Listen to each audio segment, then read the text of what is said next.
Hello everybody and welcome to the GKaiser Age. This is Lucian GKaiser and today we're going to be doing a review of the Macross Bandai Tamashii Nations Hi-MetalR Super VF-1A from Macross Do You Remember Love? Hikaru version of the Valkyrie. So let's get started. GKaiser Age launching.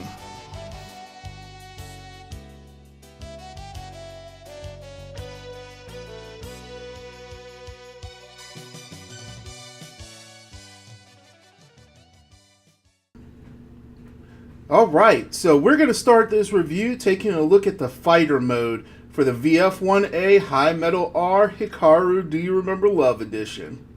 This is an excellent copy of that fighter plane from the actual movie itself, and we're going to go ahead and just take a quick closer look at the figure itself. Now as you can see, this particular figure comes with these super parts, which are the fast pack that allows it extra armaments and maneuverability through the thrusters. And I love the detail that they put on the thrusters on here. They're a nice chromed silver color, and you can see that with the back thrusters as well. And these are positionable, so you can move them around into different positions, a little bit to the side, a little bit to the left. The only downside I have with this is that little black piece in there, but I'm sure you could probably take a little model paint and throw that in there and make it kind of like a engine effect. But otherwise, the fast packs are really well done. You can see the Skull Squadron symbol on there, as at this point in the movie, he is part of the Skull Squadron instead of having his own squadron, much like in the original TV series. And then you can see right here on the cockpit, a very nice molded colored copy of Hikaru, and his flight suit is in there. And the cockpit is a nice clear color. Speaking of color, on this figure, instead of the usual bright white, they actually have it as a more dull, almost gray-white kind of style color. So it's a much more dull white. And I really like that, and it matches kind of what they had in the movie too, because the Valkyries in the movie seem to be more of a dull color as well.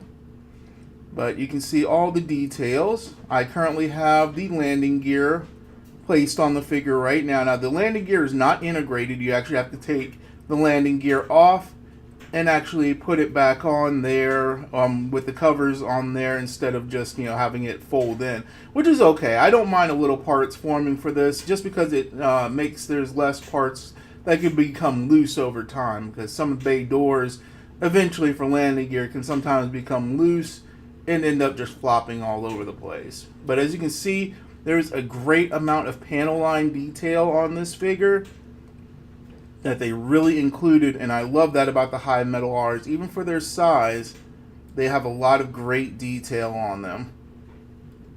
And you can see here the single Mauler laser on the head here, which denotes that it is a VF-1A type. But all in all, the detail on this figure is fantastic. The wings are nice and firm, except my right wing was actually pretty loose compared to the left, which is nice and firm and stays in place really well. So I just took a little slip of paper and just kind of put it in there because it looks like the peg that it connects to is a little bit smaller than the other one. It's probably just a quality control problem.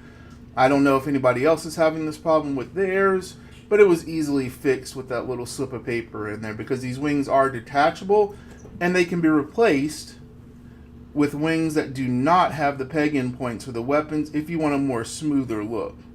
And I did check it, both of the wings for the right wing have the same problem, so it's definitely the peg on the inside of the figure itself. But otherwise, it's a minor nitpick. I was easily able to fix it, because I've had loose joints on other figures and other model kits that were easy to fix as well.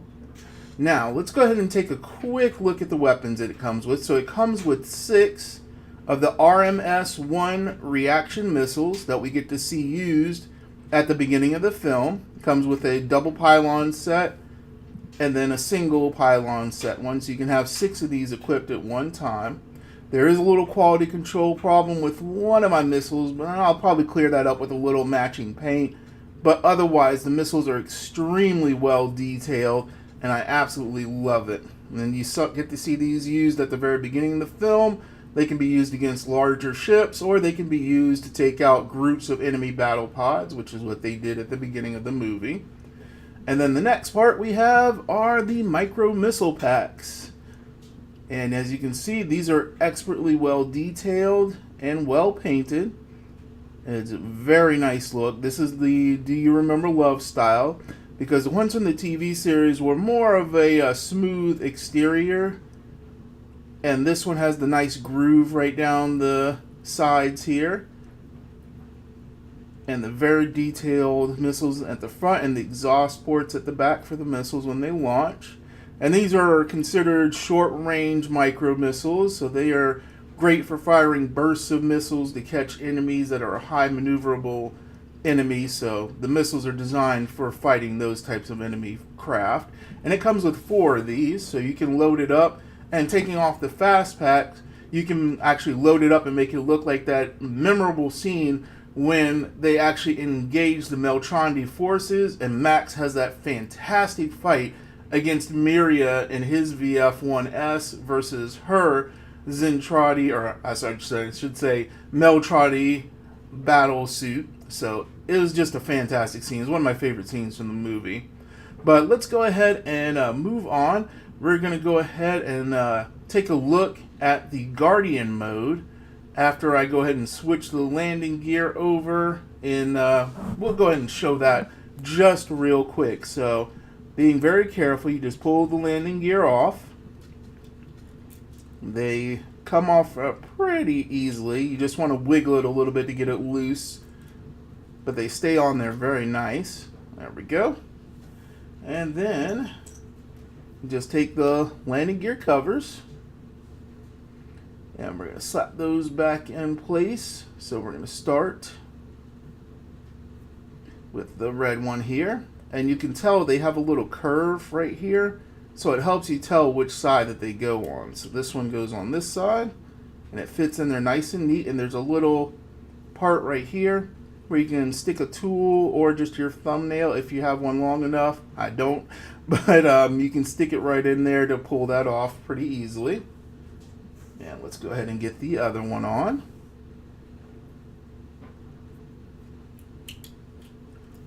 There we go. And now let's get the nose gear on. Nose gear actually comes with a little indentation right there that you can get your finger under to take it off, make it a little bit easier. All right, and there we go. And one last thing I do want to show on here just real quick. This is the attachment piece for attaching it to a Bandai Tamashii Nations Act 5 stand, which I bought like 2 or 3 packs of those. They come with multiple stands in there, so definitely if you ever need a stand for your figures or your 1/144th scale Gundam kits or any of your other model kits that are that scale, this is a great kit to get to go put with your stand. So you can slip that right on. It fits on a lot easier, I found, than the one that came with my Macer Hi-MetalR VF-1S. And I think that's because it's the same stand that's designed to fit over the super pieces. So this one fits great. And let me go ahead. I'm going to grab my Act 5 stand here, get them connected. Now, of course, I have the extension on it because I plan on putting this guy later on the stand when he's in his Battroid mode. So we're just going to go ahead and shorten it back down to the regular length. But you can see it comes with these adapters here with the Act 5 stand, not included with this figure. But the Act 5 stands are great. They're a good price. And you get 3 of these connectors, 3 of these stand bases, and 3 of these and several other pieces. So you can stand pretty much any type of figure, from just regular action figures to mecha to fighter planes like this. But let's go ahead and we're going to get this guy transformed over into Gerwalk mode, and then we'll go to Battroid mode afterwards to finish up everything. Alright, so now we have the Gerwalk mode. And this is just fantastic. I want to just go over the brief details real quick on this mode. So, of course, as you can see, it stands up very well. Even with the extra weight of the fast packs on the back and everything, and on the arms, it still stands up with a great balance and is very easy to pose. And as you can see right there, it is very hard to knock over if you've got it balanced right, which is easy to do. Now, looking at it, you can see everything is nice and tight. This is an interesting little thing. I'm not sure, and I'll have to look back at my old VF-1S, but here on the connector for the arm to the actual body, there's an extra clip that it snaps into to help hold this shoulder in place in the position where it should be. And I love that. That was not present on some of my older Valkyrie VF1s that I have in the like 148 scale and the 160 scale, and it really helps to hold that arm in position in the Gerwalk mode. And then of course you have the armors that you could only see partially in the fighter mode, and these have more micro missile cluster packs on them, both arms. You have of course the GAU 55mm gun for the autocannon for the actual Valkyrie. It comes with the UN Spacey symbol on there, nicely printed, and a lot of detail on that gun as well. And then once again, you have great posability with the legs.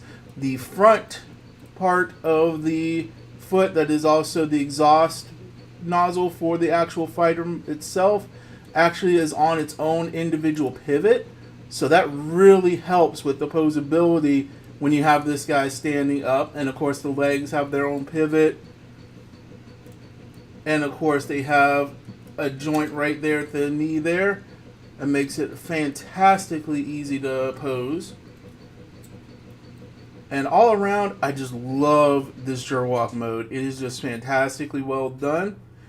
And of course, the unit comes with perfect transformation hands that are these. Let me pull one out so you can see it. And I really think Bandai should just quit with these, because I don't know anybody that really likes to use them. But they're these little micro deformed hands, so they can fold up into the arm when the plane is transferred into fighter mode. But nobody really uses these. It's not that really good.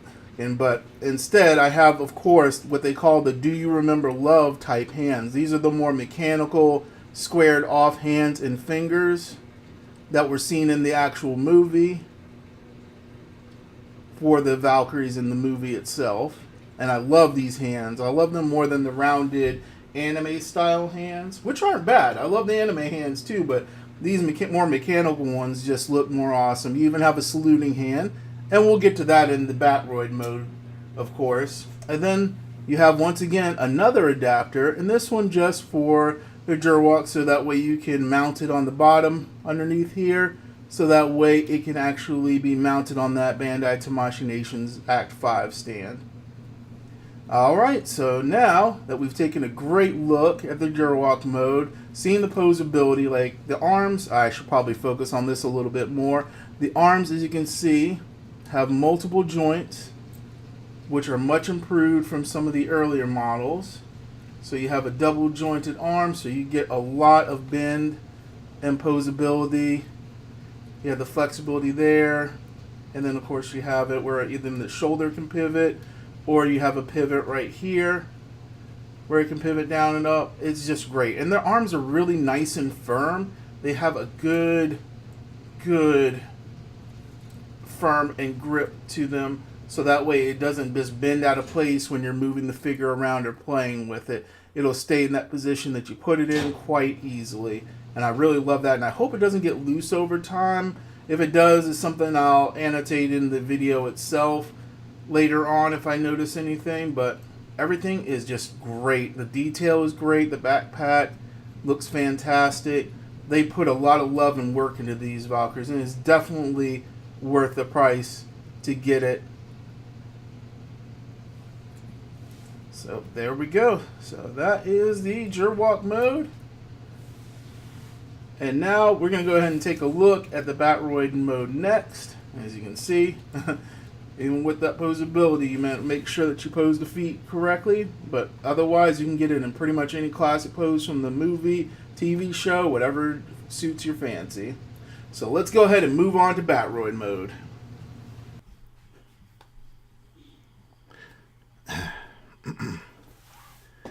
Five, four, three, two, one.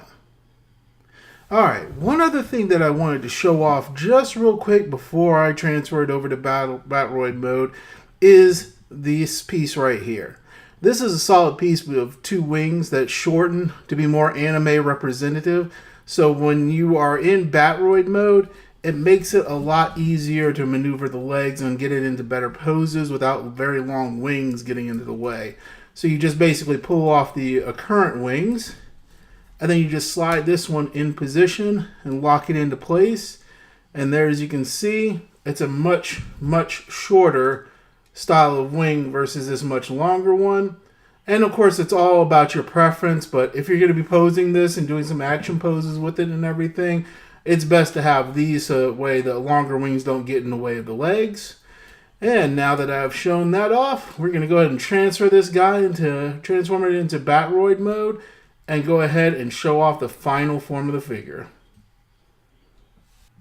Alright, and here we have the VF-1A Super Valkyrie with the fast packs included on it in its Battroid mode.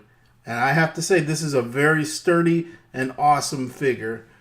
The legs and the posability of the legs is fantastic. As you can see, they have a nice range of bend.